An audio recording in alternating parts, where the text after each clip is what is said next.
ప్రధానమంత్రి నరేంద్ర మోడీ నేడు దక్షిణాఫ్రికాకు బయలుదేరనున్నారు. ఆయన 3 రోజుల పాటు దక్షిణాఫ్రికాలో పర్యటించనున్నారు. ఈ పర్యటనలో భాగంగా మోదీ 20వ G20 సదస్సులో పాల్గొననున్నారు. ఈ శిఖరాగ్ర సమావేశానికి ప్రపంచవ్యాప్తంగా దాదాపు 40 దేశాలు హాజరు కానున్నాయి. ఈ సదస్సులో G20 దేశాధినేతలు ప్రపంచ ఆర్థిక, రాజకీయ అంశాలపై చర్చించనున్నారు. దేశాధినేతలతో ద్వైపాక్షిక సమావేశాలు నిర్వహించే అవకాశం ఉంది. ఈ సదస్సులో భారతదేశ అజెండాను ప్రధాని మోదీ బలంగా వినిపించనున్నారు.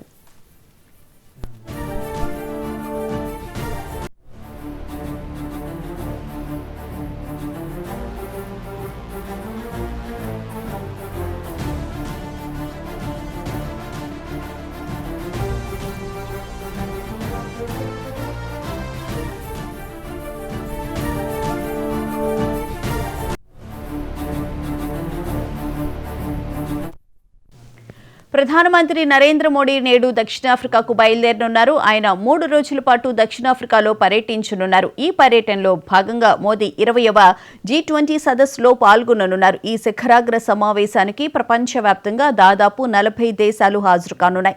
ఈ సదస్సులో G20 దేశాధినేతలు ప్రపంచ ఆర్థిక, రాజకీయ అంశాలపై చర్చించనున్నారు. దేశాధినేతలతో ద్వైపాక్షిక సమావేశాలు నిర్వహించే అవకాశం ఉంది.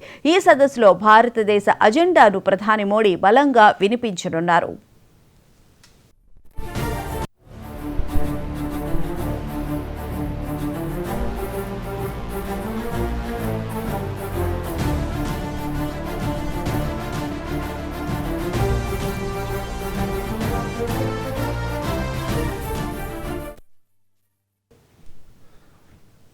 ప్రధాని మోడీ దక్షిణాఫ్రికా పర్యటనకు సంబంధించిన పూర్తి వివరాలను మా ఢిల్లీ బ్యూరో చీఫ్ శిరీష్ లైవ్లో అందిస్తారు.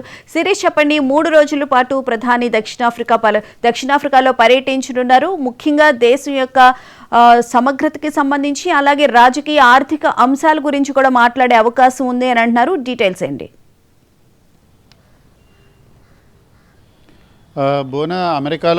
దక్షిణాఫ్రికాలో G20 సంబంధించిన శిఖరాగ్ర సదస్సు అనేది కూడా జరుగుతుంది. దీనికోసం ప్రధాని నరేంద్ర మోడీ ఈరోజు ఉదయం ఢిల్లీ నుంచి బయలుదేరి వెళ్ళారు. 3 రోజుల పాటు కూడా ఆయన దక్షిణాఫ్రికాలో కూడా పర్యటిస్తారు. అయితే ముఖ్యంగా చూసినట్లయితే ఆఫ్రికా ఖండంలో ముఖ్యంగా ఆఫ్రికాకు సంబంధించిన దేశాలతోటి భారతదేశం వాణిజ్య వ్యాపార సంబంధాలంటి కూడా బలోపేతం చేసుకోవాలనుకుంటుంది. ఆఫ్రికాలో పెద్ద ఎత్తున కూడా పెట్టుబడులు పెట్టడంతో పాటుగా ముఖ్యంగా భారతదేశానికి సంబంధించిన ఉత్పత్తులు ఏవైతే ఉన్నాయో వాటిని అక్కడ విక్రయించాలనేది కూడా భారతదేశం ఆలోచనగా కనపడుతోంది. సో ఈ నేపథ్యంలో దీంతో పాటుగా దక్షిణాఫ్రికాకు సంబంధించిన జోహెన్స్బర్గ్లో జరగనున్న 20G20 సమావేశం, అంటే 20వ G20 సమావేశంలో ఆయన పాల్గొంటారు. అయితే ఈ G20 సమావేశంలో అమెరికాతో పాటు అనేక కీలకమైన దేశాలంటి కూడా ఉన్నాయి కాబట్టి అమెరికా అధ్యక్షుడు ఈ పర్యటనకు వస్తారా లేదా అనేది కూడా చూడాల్సి ఉంది. కానీ ఆయన దాదాపుగా రాకపోవచ్చు అని చెప్పేసి కూడా సమాచారం. అయితే ఈ G20 సంబంధించి దీనికి ప్రత్యేక ప్రాధాన్యత అనేది కూడా సంతరించుకుంది. ఎందుకంటే ఆఫ్రికా ఖండంలో జరుగుతున్న తొలి G20 సమ్మిట్ ఇదే కాబట్టి 2023లో భారత అధ్యక్షతన ఆఫ్రికన్ యూనియన్ అనేది కూడా G20 సభ్యత్వాన్ని కూడా తీసుకుంది. ఆ తర్వాత G20 కూటంలో చేరి ఇప్పుడు దానికి ప్రాతినిధ్యం కూడా వహిస్తోంది. సో మొత్తం మీద కూడా ఈ G20 సమావేశం కనుక చూసినట్లయితే స్థిరత్వము, అదేవిధంగా రియో డి జనీరో సమ్మిట్లో, అంటే అర్జెంటీనాకు సంబంధించిన సమ్మిట్లో ఏదైతే వచ్చిందో ఈ 2 సమ్మిట్లలో, అంటే G20 సమావేశం అనేది కూడా గతంలో ఢిల్లీలో జరిగింది, ఆ తర్వాత బ్రెజిల్లో కూడా జరిగింది. కాబట్టి ఈ 2 దేశాల్లో కూడా జరిగిన సమావేశాలు ఏవైతే ఉంటాయో వాటికి సంబంధించి ఇక్కడ వాటిని ఒకసారిగా డిస్కషన్ కూడా చేయడం కూడా జరుగుతుంది. ముఖ్యంగా వీటిల్లో తీసుకునే నిర్ణయాలు ఏవైతే ఉన్నాయో వాటన్నింటినీ కూడా ముందుకు తీసుకువెళ్ళాలి అనేది కూడా ఒక ఆలోచనగా కనపడుతుంది. ఐక్యరాజ్య సమితి అనేది దాని యొక్క ప్రాధాన్యత అనేది కూడా తగ్గిపోతున్న నేపథ్యంలో ఈ G20 కూటమి యొక్క ప్రాధాన్యతను కూడా పెంచాలని చెప్పేసి అన్ని దేశాలు కూడా భావిస్తున్నాయి. సో ఈ నేపథ్యంలో ఈ సమావేశానికి ప్రాధాన్యత అనేది కూడా సంతరించుకుంది. అయితే ఈ సమ్మిట్ తర్వాత ప్రధాని నరేంద్ర మోడీ అక్కడ ప్రవాస భారతీయులతోటి కూడా సమావేశం అవుతారు. ముఖ్యంగా దక్షిణాఫ్రికాలో అతిపెద్ద వలస జనాభా అనేది కూడా ఉంది. ఇండియా నుంచి చాలామంది కూడా వివిధ పనుల నిమిత్తం కానీ దక్షిణాఫ్రికా వజ్రాలకు ప్రసిద్ధి చెందింది కాబట్టి, వజ్రాలు బంగారు గనులకు దక్షిణాఫ్రికా ప్రసిద్ధి చెందింది కాబట్టి అక్కడ పెద్ద మొత్తంలో కంపెనీస్ అనేటివి కూడా ఉన్నాయి. సో ఈ నేపథ్యంలో ఆఫ్రికా ఖండంలో అత్యధికంగా ప్రవాస భారతీయులు ఉండే దేశం దక్షిణాఫ్రికానే కాబట్టి అక్కడ ఉన్న ప్రవాస భారతీయులతో కూడా ఆయన సమావేశం అవుతారు.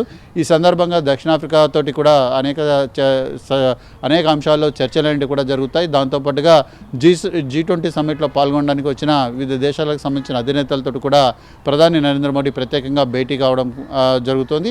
సో మొత్తం మీద కూడా ఈ దక్షిణాఫ్రికాకు సంబంధించిన పర్యటనను వ్యాపార వాణిజ్య సంబంధాలే కాకుండా రెండు దేశాల మధ్య కూడా సంబంధాలను బలోపేతం చేసుకోవడంతో పాటుగా ఆఫ్రికా ఖండంలో విషయంలో భారతదేశం తన యొక్క వాణిజ్య పరిమితిని పెంచుకునేందుకు కూడా ఈ సమావేశం అనేది కూడా ఉపయోగపడుతుందని చెప్పేసి కూడా పరిశీలకులు భావిస్తున్నారు. అయితే శిరీష్, ప్రధానంగా వసుదైక కుటుంబం ఒకే భూమి ఒకే కుటుంబం ఒకే భవిష్యత్ అనే విధంగా ప్రధాని మోడీ అక్కడ ప్రసంగించే అవకాశం ఉంది అని చెప్పని అంటున్నారు. అయితే అది న్యూఢిల్లీలో జరిగిన G20 శిఖరాగ్ర సమావేశంలో స్లోగను. దాన్ని ప్రపంచవ్యాప్తంగా కూడా తీసుకువెళ్ళాలనేది కూడా ఒక ఆలోచనగా కనపడుతోంది. ఎందుకంటే ప్రపంచవ్యాప్తంగా కనుక చూసినట్లయితే అనేక దేశాలంటే కూడా అనేక ఘర్షణలతోటి నిత్యం సతమతం అవుతున్న పరిస్థితి. దీనివల్ల ప్రపంచ ఆర్థిక వ్యవస్థపై పెనుభారం పడడంతో ప్రజల యొక్క జీవన ప్రమాణాలు కానీ లేకపోతే ప్రజల యొక్క జీవితాలు కానీ దీనివల్ల ప్రభావానికి కూడా లోనవుతున్నాయి. సో ఈ నేపథ్యంలో ఈ ఐక్యరాజ్య సమితి భద్రతా మండలి ఏదైతే ఉందో, ఐక్యరాజ్య సమితి ఉందో, అవి రెండు కూడా ఈ వివాదాలను పరిష్కరించడంలో కానీ లేకపోతే అన్ని దేశాలు కూడా శాంతి సామరస్యాలతో ముందుకు వెళ్ళడానికి కానీ ఉపయోగపడాలి. కానీ అటువంటి సంస్థలన్నింటినీ కూడా నిర్వీర్యమైపోతున్నాయి. సో ఈ నేపథ్యంలో ప్రధాని నరేంద్ర మోడీ స్లోగన్ తీసుకురావడం అనేది కూడా జరుగుతోంది.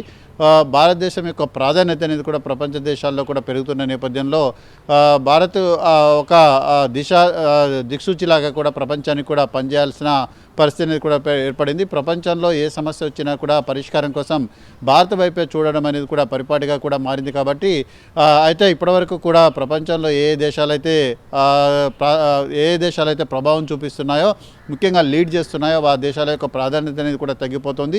సో ఈ నేపథ్యంలో ఇండియా లాంటి వర్ధమాన దేశాల యొక్క అభివృద్ధి చెందుతున్న దేశాల యొక్క ప్రాధాన్యత అనేది కూడా పెరుగుతుంది. కాబట్టి ఆ దేశాలే రానున్న కాలంలో కూడా ప్రపంచాన్ని లీడ్ చేయనున్నాయి. సో ఈ నేపథ్యంలో ప్రధాని నరేంద్ర మోడీ అక్కడ G20 సమావేశాల సందర్భంగా చేయబోయే ప్రసంగం కానీ ఆఫ్రికా దేశాలతో ఏర్పాటు చేసుకోబోయే సంబంధాల విషయంలో కానీ భవిష్యత్తులో ఇవి చాలా వరకు కూడా ఇండియాకు ఉపయోగపడనున్నట్లుగా తెలుస్తుంది. Right, thank you Suresh.